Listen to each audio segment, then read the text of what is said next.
Oke, Assalamualaikum warahmatullahi wabarakatuh. Pada pertemuan kali ini kita akan membahas bagaimana format RVL untuk layanan konseling baik secara individu dan kelompok. Sebelumnya, Assalamualaikum warahmatullahi wabarakatuh. Yang saya hormati adik-adik mahasiswa Program Studi Bimbingan dan Konseling Universitas Pendidikan Mandalika yang saat ini melaksanakan asistensi mengajar di masing-masing sekolah mitra yang saudara pilih sendiri. Pada kesempatan kali ini, saya akan melakukan pembekalan pada tahap kedua, yang bila hari saya pernah janjikan kepada saudara, tentang bagaimana sih format RVL-nya untuk layanan konseling, baik secara individu dan kelompok. Mari kita lihat apa saja yang dibutuhkan di dalam konseling, di dalam RVL itu.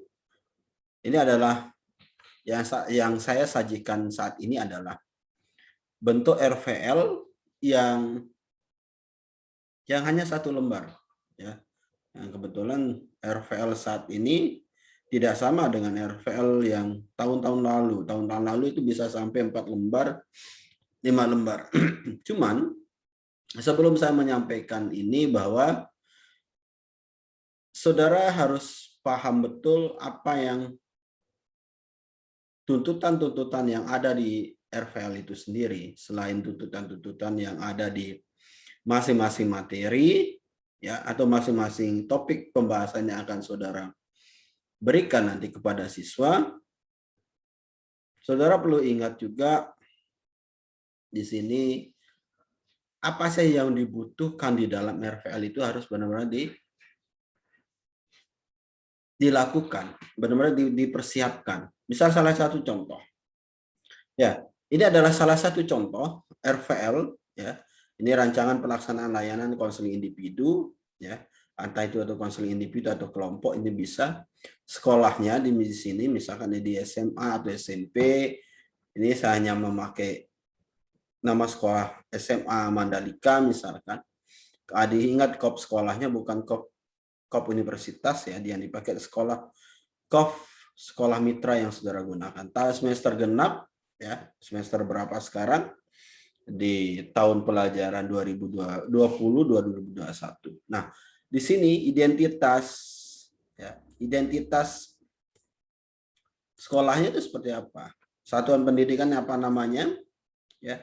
Komponen yang saudara angkat itu apa? Misalkan layanan konseling, ya.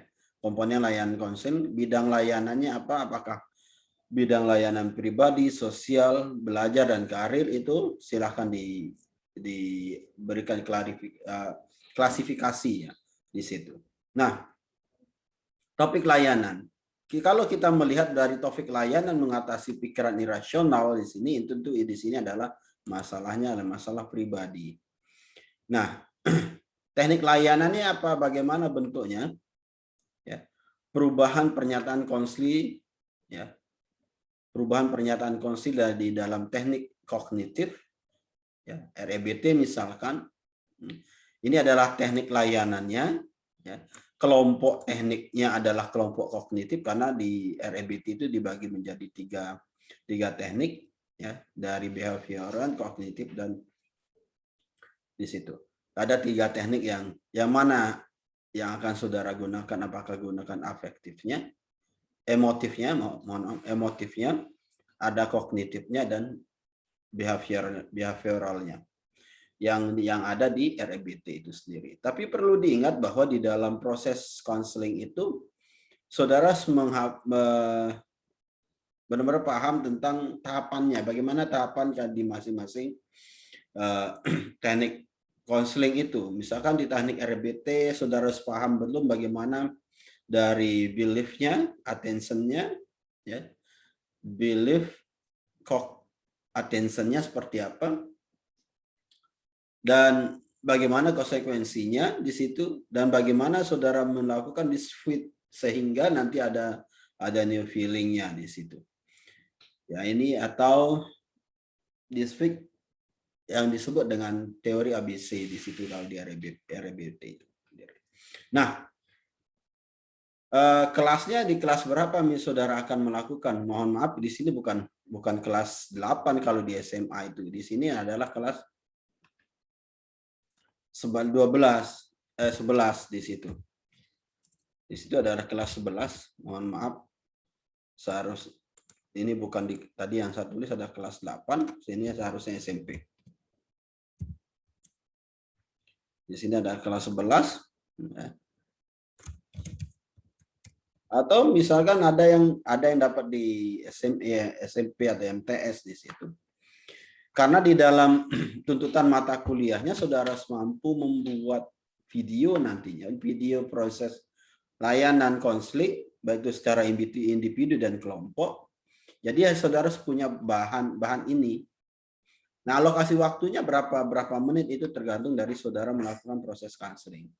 Ya, tidak dibatasi kalau di dalam proses konseling ini.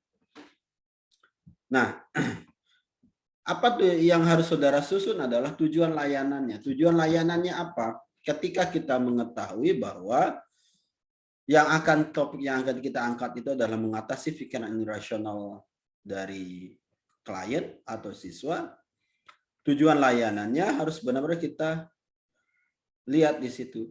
Di sini adalah siswa atau kansli mampu mengidentifikasi ya.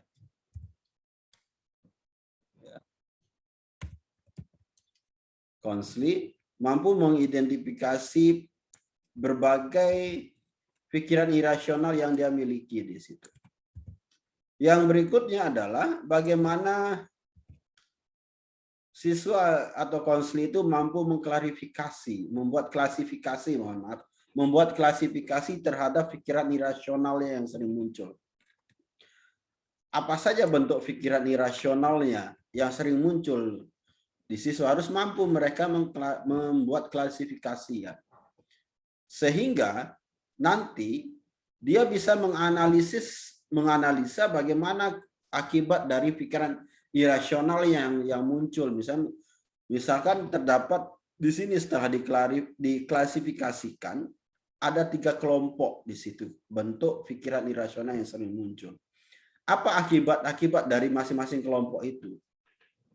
Masing-masing pikiran irasional yang sering muncul itu apa akibatnya?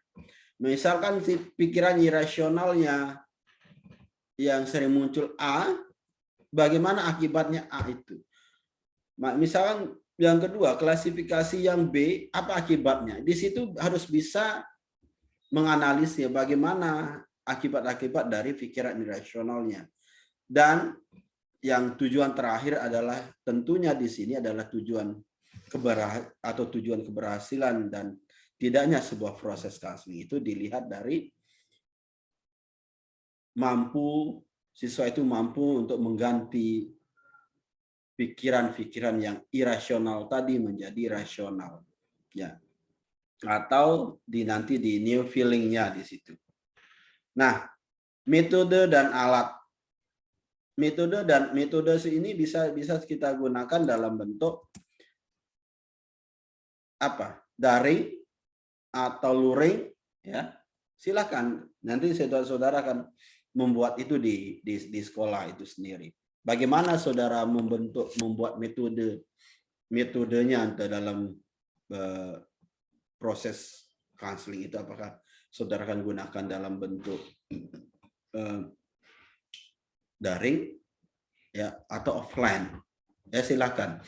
Nah, alat atau media yang dibutuhkan di situ tentunya di situ saudara sebetulnya membutuhkan catatan-catatan peristiwa konselingnya, ya, dari identitasnya dan yang masalahnya. Jangan sampai saudara melakukan proses konseling saudara tidak tahu masalah siswa itunya apa, masalah kliennya apa di situ.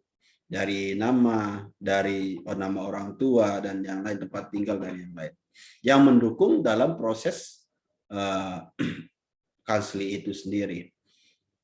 Proses konseling itu sendiri. Nah, pada tahapan yang ketiga adalah langkah-langkah kegiatannya.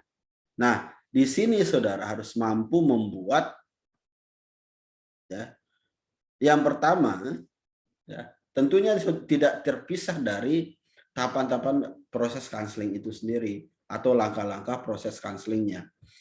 Yang kedua tentunya pada di dalam proses konseling itu saudara membuka dengan salam dan berdoa, membina hubungan baik dengan peserta didik di situ. Ini yang dimaksud dengan pada tahapan pembinaan hubungan baik di situ. Nah, saudara harus mampu juga menyampaikan tujuan layanan konseling. Konselingnya apa? Tujuan yang tadi, yang di atas ini, yang tadi saudara harus mampu menyampaikan tujuannya. Tujuan proses konselingnya apa? Apa yang diharapkan dari konseling ketika selesai melakukan proses konseling. Nah, kalau di RBT itu ada namanya kontrak kesiapan proses konseling, tentu ini terhadap keputusan konseling itu sendiri. Nah, baru kepada tahapan inti, pada tahapan intinya itu adalah pengungkapan masalah yang dihadapi konseling, apa masalah-masalah yang dihadapi.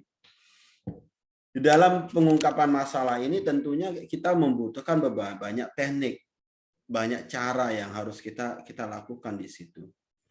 Tentu bagaimana kita sebagai seorang konselor di situ mempunyai teknik pengungkapan masalah yang betul di situ. Apa saja yang komunikasi skill kita yang harus kita tingkatkan di sini di dalam pengungkapan masalah yang dihadapi oleh konseling.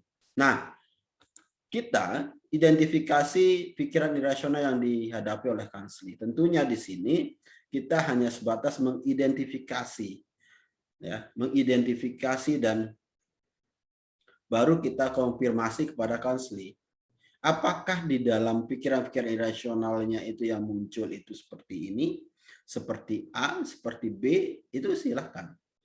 Nah, baru kepada tahapan pada ketiga di tahapan inti itu reorganisasi pikiran irasional. Bagaimana saudara melakukan dispute di sini? Dispute-nya atau yang disebut dengan dispute itu adalah bagaimana menentang pikiran-pikiran irasional konseling itu. Tentunya penentangan atau pembantahan dari pikiran-pikiran irasional yang dimiliki oleh konseling itu sendiri tentu berdasarkan data, berdasarkan apa yang diperoleh di luar dan di dalam proses konseling itu sendiri. Bagaimana kita punya teknik komunikasi skill di dalam pembantahan atau di dalam melawan pikiran irasional sehingga nantinya akan menimbulkan new feeling di situ. Atau yang disebut dengan feelingnya di terakhirnya. Ya, jadi emosinya, new emotifnya yang berubah nanti ketika kita melakukan reorganisasi pikiran irasional mereka di tahapan dispute tadi yang saya sebut dengan kalau dari belief-nya, attention-nya, ya, apa dari bagaimana konsekuensinya di tahapan D-nya itu ada namanya dispute dan new feeling tadi terakhir. Nah, baru pada tahapan pengakhiran di situ ini tentu tidak terlepas dari tahapan-tahapan proses konseling yang di dalam RBT itu sendiri. Nah, sebelum menutup, saudara di tahapan pengakhiran itu, saudara harus membuat kesimpulan pikiran-pikiran rasional yang dihadapi oleh konseling. Nah, bagaimana saudara yang kedua adalah membuat kesimpulan terhadap hasil layanan individu, konseling individu dalam pengubahan perilaku irasional. Irasional menjadi irasional di sini. Menyampaikan rencana layanan yang akan datang mungkin perlu dilakukan konseling berikutnya atau pada tahapan evaluasi nanti saudara perlu memanggil kembali, ya silahkan membuat kesepakatan untuk melakukan pertemuan kembali. Nah, pada tahapan yang keempat, di tahapan penutup, tentu yang tadi diawali dengan salam dan doa. Jangan lupa di terakhirnya itu juga diakhiri dengan doa dan salam. Jangan nyelonong ngajak. Nah, di tahapan evaluasinya, evaluasi ini yang paling penting ya di dalam proses counseling itu, bahwa bagaimana saudara melihat dua bentuk evaluasi. Evaluasi prosesnya, ya, evaluasi hasilnya, bagaimana menyimak, ya, apakah di dalam proses hasil dalam evaluasi proses itu apakah ada kendala di situ, apakah konselingnya tidak terbuka di situ, atau masih saudara melihat bahwa ada yang ditutup-tutupi di dalam proses konseling, ya silahkan. Nah, di tahapan evaluasi hasilnya seperti apa bentuk perubahan yang dialami oleh siswa terhadap pikiran-pikiran irasionalnya tentunya. Yang tadi irasional menjadi rasional, seperti apa bentuk evaluasi hasilnya yang akan saudara lakukan. Apakah saudara akan melakukan pengamatan secara langsung atau tidak langsung, atau saudara menggunakan angket, ya silahkan di dalam bentuk dalam evaluasi hasil itu sendiri.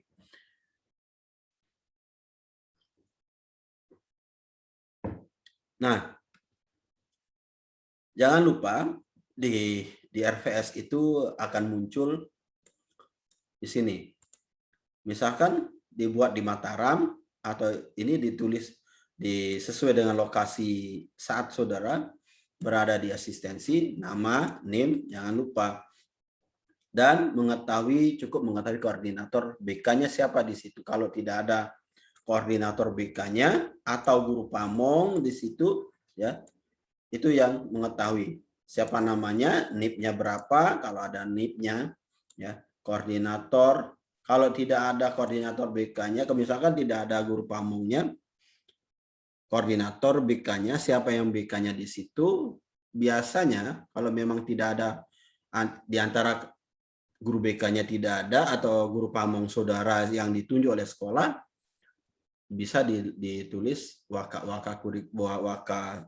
wakanya, wakil kepala sekolah, entah itu kesiswaan atau kurikulum. Atau kalau memang tidak berkenan, ya, di situ bisa kepala sekolah. Jadi ini yang saya dapat sampaikan, nanti akan saya kirimkan melalui grup bagaimana bentuk RVL-nya. Mulai sekarang saudara harus bisa menata, ya, bulan ini, minggu ini apa yang saya akan lakukan. Masing-masing minggu harus ada kegiatan yang saudara lakukan, karena saudara akan mencatat bagaimana logbooknya saudara di dalam proses asistensi mengajar itu. Ini adalah tuntutan dalam bentuk mata kuliah yang saya ampu, yaitu BK kelompok, ya.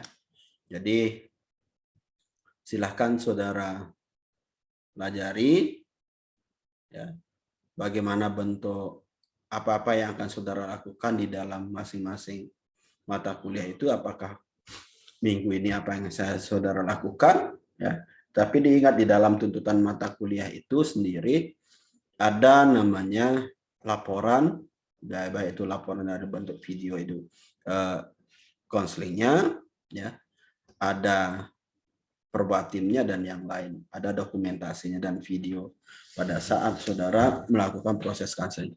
Jadi ini yang dapat saya sampaikan. Mudah-mudahan apa yang saya sampaikan saat ini bisa menambah wawasan saudara. Mudah-mudahan saudara membuka diri untuk mendapatkan relasi di situ yang lebih banyak di sekolah mitra, ya. Baik-baik di situ, jaga nama diri saudara, jaga nama keluarga, jaga nama alma mater saudara. Jadi mudah-mudahan juga di situ ada yang mendapatkan jodoh dan yang lain. Jadi sekian yang dapat saya sampaikan. Wabillahi taufiq wal hidayah. Wassalamualaikum warahmatullahi wabarakatuh.